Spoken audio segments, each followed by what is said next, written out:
Trump, Putin और Beijing dual diplomacy यानी दोहरी कूटनीति का ये दिलचस्प खेल। आज के इस विश्लेषण में सीधे इसी मुद्दे पर आते हैं। दुनिया के दो सबसे बड़े नेता एक के बाद एक चीन पहुंचते हैं। इसका ग्लोबल इम्पैक्ट क्या है और पर्दे के पीछे पावर का क्या गेम चल रहा है? चलिए इसे डिकोड करते हैं। भाग 1 मिरर्ड सेरेमनीज। ट्रंप की विदाई के कुछ ही दिनों बाद पुतिन का चीन में स्वागत होता है और मजेदार बात यह है कि दोनों इवेंट्स बिल्कुल कॉपी पेस्ट लगते हैं। हाथ मिलाना चेक, शानदार मिलिट्री बैंड की धुन चेक और झंडे लहराते जयकार करते बच्चे चेक। मतलब दोनों ही नेताओं के लिए बीजिंग ने लगभग एक मिरर इमेज वाला रिसेप्शन तैयार किया था। ये कोई इत्तेफाक तो बिल्कुल नहीं था। भाग 2 चीन का अपर हैंड। अब इन मुस्कुराहटों और शानदार स्वागत के पीछे की असली कहानी समझते हैं। पहली बार ऐसा लग रहा है कि चीन इन दोनों मेहमानों के सामने खुद को फायदे की स्थिति में देख रहा है। एक तरफ है मित्र और सहयोगी रूस और दूसरी तरफ प्रतिद्वंद्वी अमेरिका। दोनों के साथ रिश्ते एकदम अलग-अलग हैं, लेकिन बीजिंग का कॉन्फिडेंस यहाँ देखने लायक है। अगर हम रूस की बात करें तो यूक्रेन युद्ध के बाद से समीकरण काफी बदल गए हैं।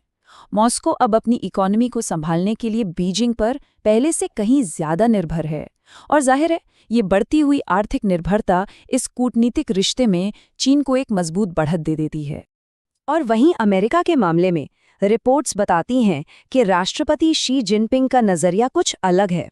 ऐसा माना जा रहा है कि वो अमेरिकी लीडरशिप को युद्ध और ग्लोबल टेंशन की वजह से कुछ कमजोर स्थिति में देख रहे हैं। ऊपर से अमेरिका के लगाए गए टैरिफ्स से लगातार 1 साल तक लड़ने के बाद बीजिंग का रुख अब और भी ज्यादा कड़ा और आत्मविश्वासी हो गया है।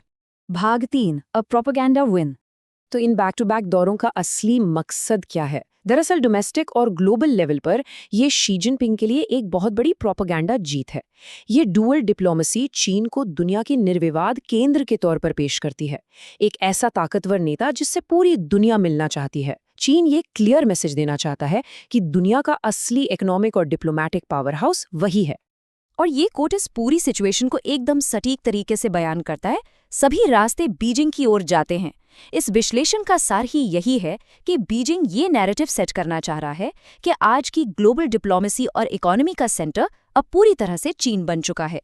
तो इन सब पावर प्ले और एक जैसे स्वागत समारोहों को डिकोड करने के बाद एक बहुत बड़ा सवाल खड़ा होता है।